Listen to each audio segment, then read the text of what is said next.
Here we go. So this is the second side. I am not going to play the video today. Please click on it. The video is really it's kind of bad acting, but it's this father and son, and the son is out driving, and he comes in an hour late, and his dad is worried about him because he's an hour late. It's after his curfew, and he's out in a motor vehicle, and his dad is like, "Hey, the rules are in place. Give me the keys. You've lost your privilege."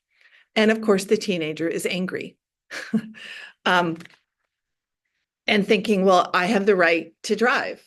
So let me just start with that.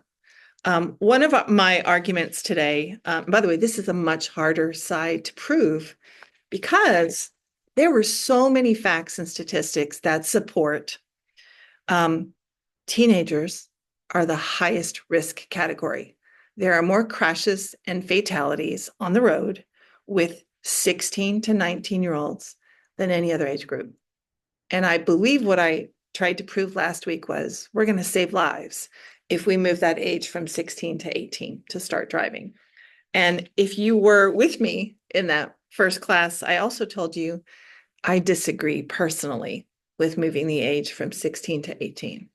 And I think if your parents aren't letting you drive until 17 or 18, they're doing you a serious disservice.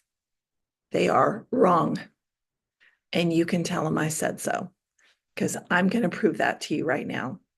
So if you go into your articles, I'd like you to start with page number 6, the top of page 6.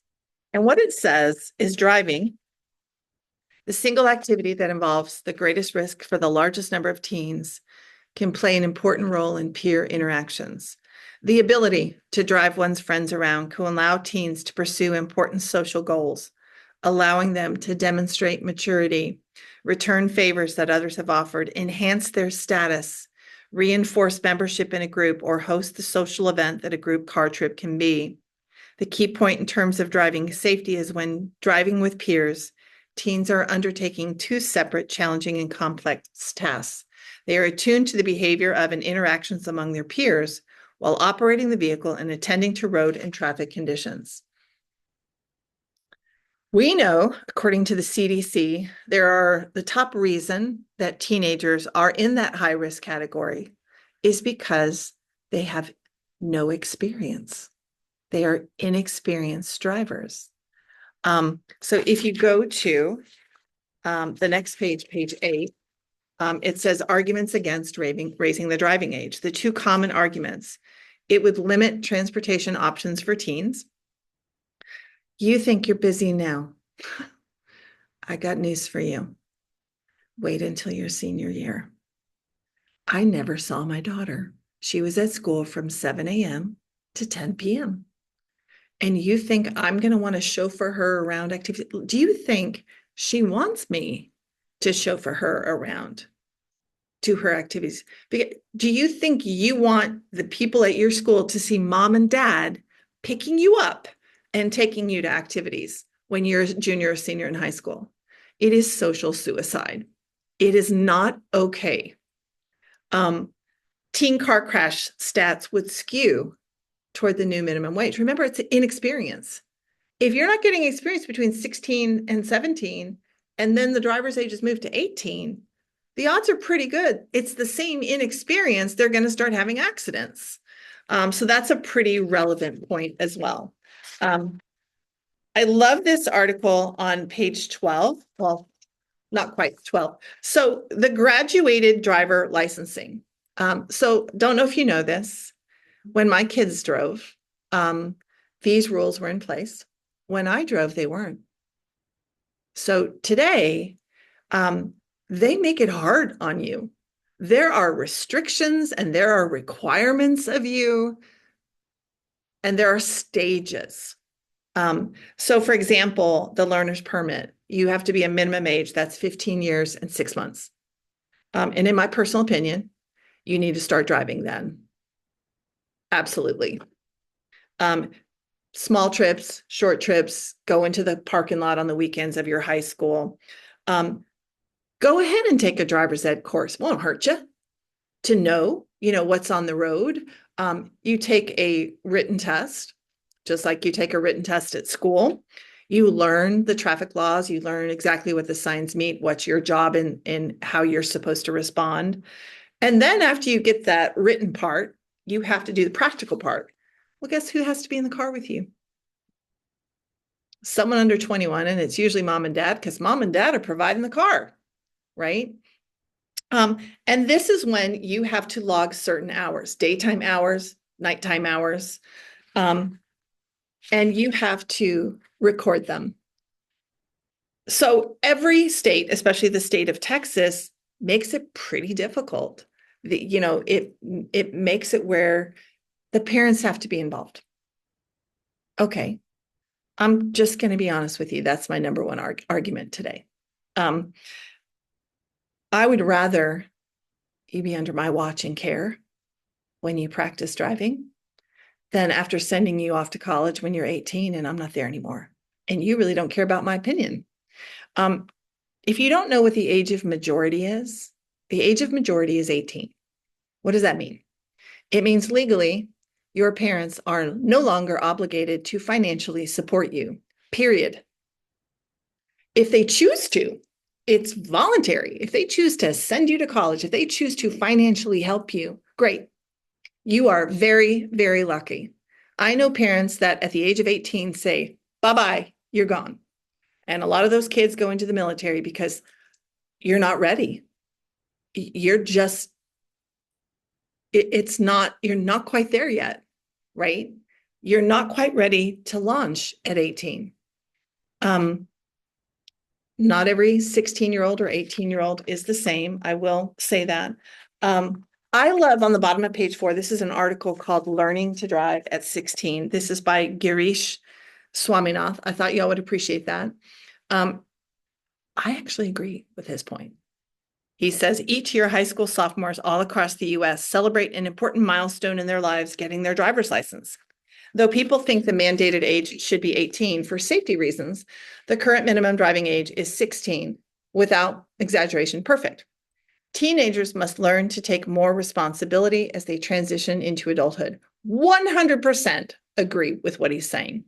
They need to develop their capabilities of providing careful care for their possessions. Driving is a significant initial step. Not only are they responsible for their automobiles, they must take necessary steps to protect their own lives as well as the lives of other drivers. There are only a few critical duties youth must learn to perform, especially when they begin to live independently without the luxury of parental assistance. Youngsters can't wait until 18 to learn to drive, since at that age they would leave their household to get a job, to learn a trade, to go to college.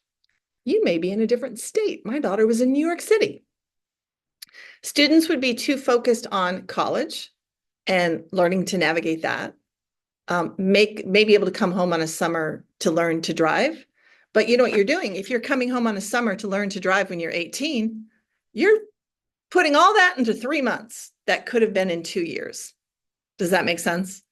You're doing a fast track course, which I don't agree with. On page 16, benefits and risks of teen licensing. It is clear families can benefit from teenage drivers who can transport themselves to jobs and school activities and run errands. The economic value of such activities by a driver in the 16 to 17 age is has not been estimated, but it is a value to families and their teenagers. True story, y'all. I'm the youngest of 4. My brother was 6 years older, my sister 5 years older, my other sister 3 years older. When I turned 15 and a half, I was in a driver's ed course. On my 16th birthday, I was at the Department of Public Safety taking my test and I drove off.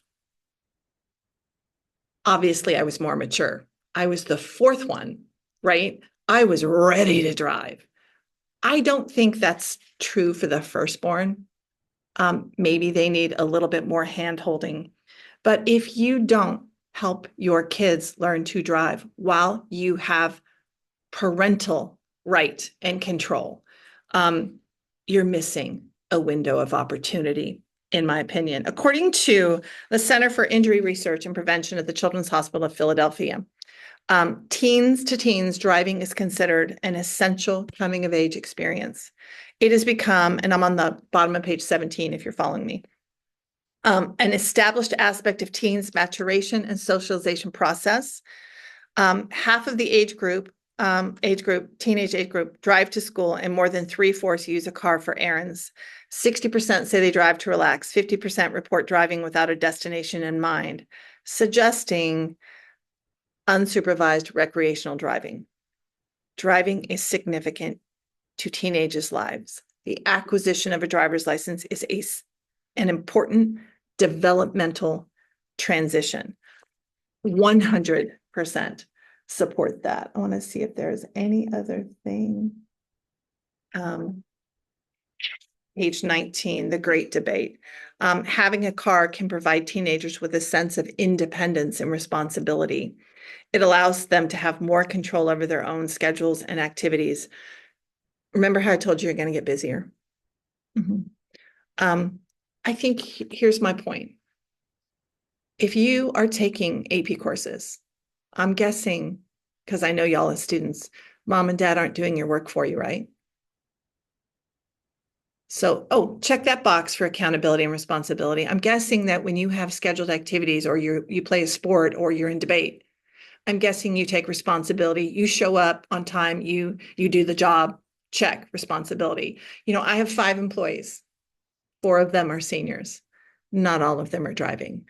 And I told all of them, you can't help me in my job unless you're driving. I need an employee who can drive. So you can go run errands for me. That's part of the job. Does that make sense? If you have a part-time job, you should be able to drive to that job, in my opinion. So if you go to the outline, my first argument, first of all, I like my lead here. 76% of teens report they're very interested in getting a license as soon as they can. I did tell you last week that there is a trend that's going where it's later and later. I think that's because kids are so overscheduled and involved in activities. I think it's a little bit protection, right? I'm not ready to give up control yet. Let me just tell you something as a parent, and I'm on the other side. You don't have control anyway. I would rather you learn a very difficult skill while you are on my watch. So my first argument, the strongest argument, and I support this, teens should be able to obtain their license at 16. You're welcome. Because they will be able to practice driving skills while their parents have legal authority over them. Does anybody know what to do if somebody hits you? Just a bump, but crashes your car. You're on the road. Somebody hit you. Maybe it was at a stoplight. And it's not major damage. Both cars can drive. Does anybody know what you're supposed to do? You want to raise your hand? Nobody knows. I've had a lot of answers this week. One was 911. And I said, no, you do not call 911 unless your car cannot move. You have to get those cars off the road. Get them into a parking lot, get them to a safe place, because you have now become a road hazard. Get them off the road, move to the side. And people know you go to the side. This is what I told my kids. And by the way, I enforced it. So don't you ever forget this. This little device that teenagers love so much. Okay. You need to get this device out, your driver's license, and your proof of insurance. And when you get out of the car, even though you're freaking out because this is your first accident, you need to fake it and fake being calm and go with purpose with your camera and start taking pictures of your car and their car. And I would take a video all the way around your car, all the way around their car. And then I would take a picture of their driver's license and take a picture of their insurance and have them do the same. Because you're a teenager, they're going to try to take advantage of you. And they're going to claim that there was more damage on their car that you caused than there was. But you have documented evidence, exactly what happens, that's time-stamped. Did your parents ever tell you that? Both my kids know that. And that's the first thing they did when it happened. Protect yourself. Got it? Okay, and be calm. Now, I will tell you this. My kids both did that. When the driver left, they got in the car. My daughter broke out in tears, freaked out, hysterical, talking to me on the car. My son's like, oh my God, that was so, I go, okay, but you can get hysterical after. You can freak out after. You can have a cry fest after. But in the moment, you have to be focused. You've got to do your job. Got it? They were both 16 when they had a crash. It's kind of inevitable. What if my son's at college? Venkat, by the way, this happened. He was in the Walmart parking lot at Stephen F. Austin. Somebody crashed him, wasn't his fault. And I mean, his car, he couldn't even drive his truck. And I remember the phone call. I'm like, okay. And he's like, Mom, I'm stuck. Like, I can't even go anywhere. I'm like, okay, what can you do here? Problem solve. What can you do here? Leave your car there. We call the tow truck. Call the tow truck. Remove your car. You take it to a place that can fix cars. And you really can't do anything until the insurance comes in. You did everything right. And we got him a rent-a-car. I think we drove up. We had an extra car. So at that time we had 4 cars. So we drove up an extra car. We're still rescuing you, right? If you're lucky and at the age of majority passes. But we can do all these things on our watch. We can drive with you in the car. We can support you when something happens. According to most states and Texas law, this age of majority means a teen is considered an adult. So I showed you that video last week. Horrible video. The 16 was driving in the car with his 19-year-old friend as a passenger. He was going 100 miles an hour in a residential street at night, and the worst case scenario happened. Huge crash. And if you know anything about going at 100 miles an hour, right? The passenger died. The 16-year-old lived. That 16-year-old will be tried as a minor, and there will be repercussions. He will not have a license. I'm pretty sure it's involuntary manslaughter, but he will not be tried as an adult.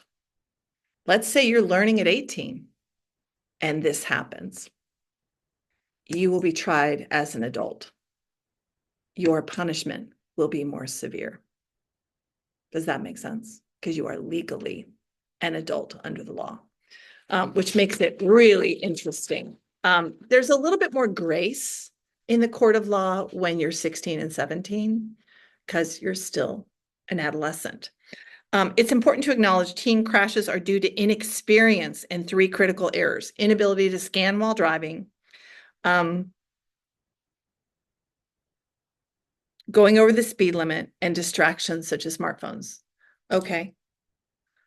Who's in a better position to remind you of that than your parents? And let's be honest, the current driver's license restrictions and requirements. How many passengers can you have in the car under 21? Okay, and let's say you're a teenager and you have 4 in the car and you get pulled over. It's possible you lose your permit or your license. It's possible they will revoke it, especially if it's, extreme. Let's say you don't wear your seatbelt and you're pulled over. That's like a $500 fine, y'all. If you're not wearing your seatbelt, that's $500 ticket. Not to mention if you're speeding, that's usually several hundred more. Just going 10 miles an hour over the speed limit is a $300 ticket. For every other infraction, they're going to add money and money and money. They're going to make it hurt. So let's say you do get caught, right? It's going to hurt. Second argument here, driving a motor vehicle coincides with added responsibility at school, advanced coursework, playing sports, working a part-time job. This makes you more accountable.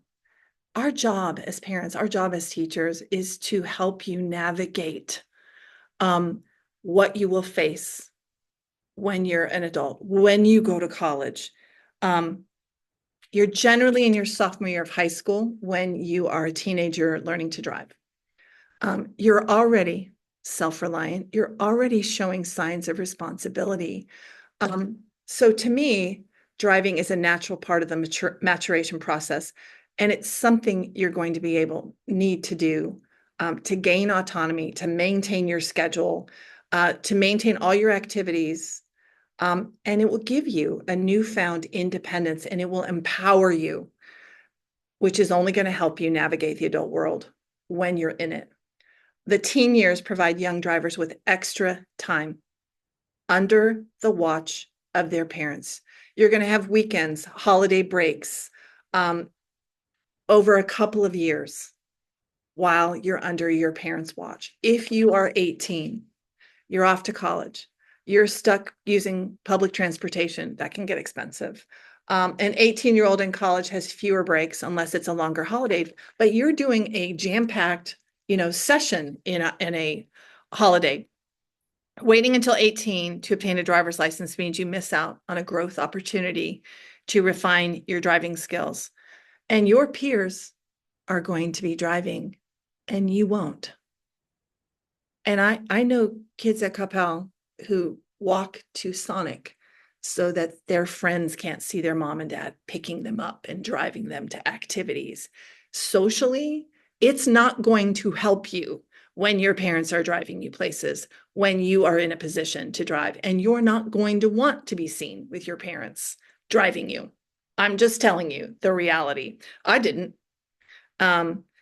When teens delay driving later than 18, this is an unnecessary burden on your parents who are forced to drive you around. We're done chauffeuring you.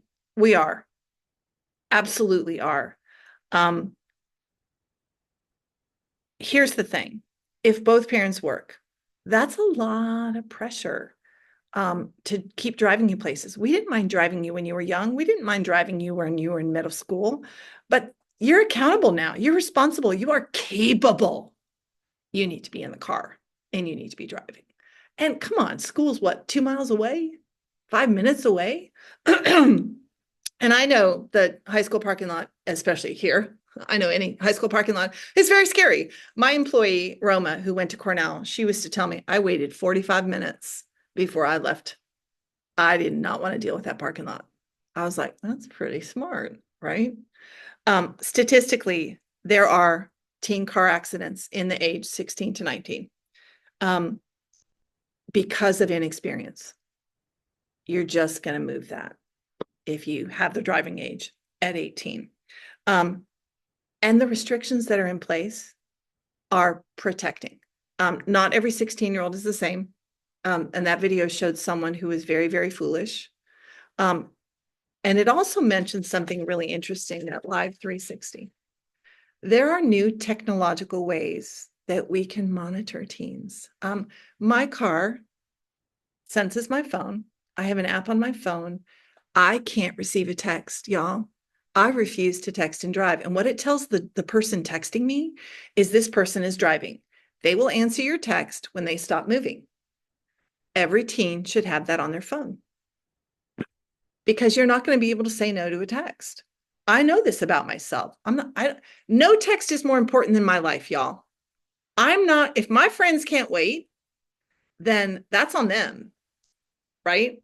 Live 360 showed that parent that her teenager was speeding, not just on one occasion, going over 100 miles an hour on several different occasions. That was poor parenting. You take the keys. Driving is a privilege. If you can't handle the responsibility and you can't follow the rules, you don't get the car and you don't get the keys, period. We can do that when you're 16 and 17. We can't do that when you're 18, right? We need to be part of the process with you.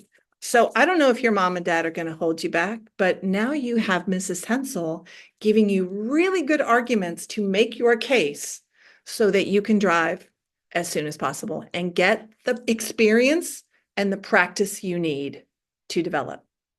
And by the way, just a side note, Lyft and Uber are illegal unless you're 18. You can take an Uber and Lyft when you are 18, ladies. Thank God. You can't right now. And I would be very suspect of an Uber driver that picked up a teenage girl or a teenage boy and allowed it, right?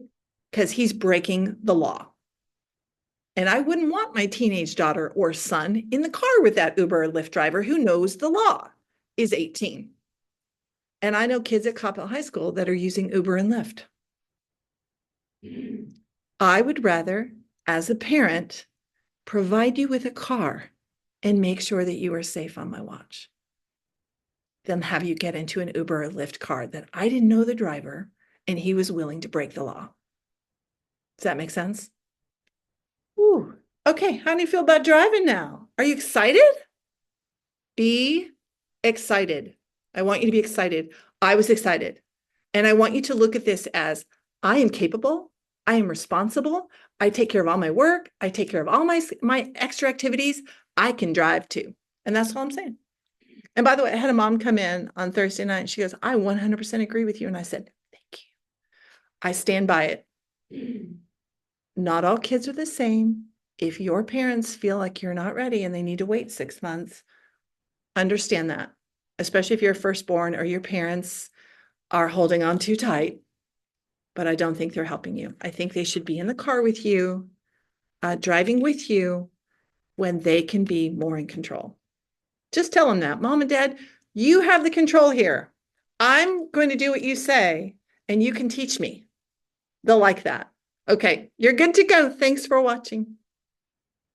And Nora's in the car. I love that. Did they hear all this? Ooh, I love it. Have a great day.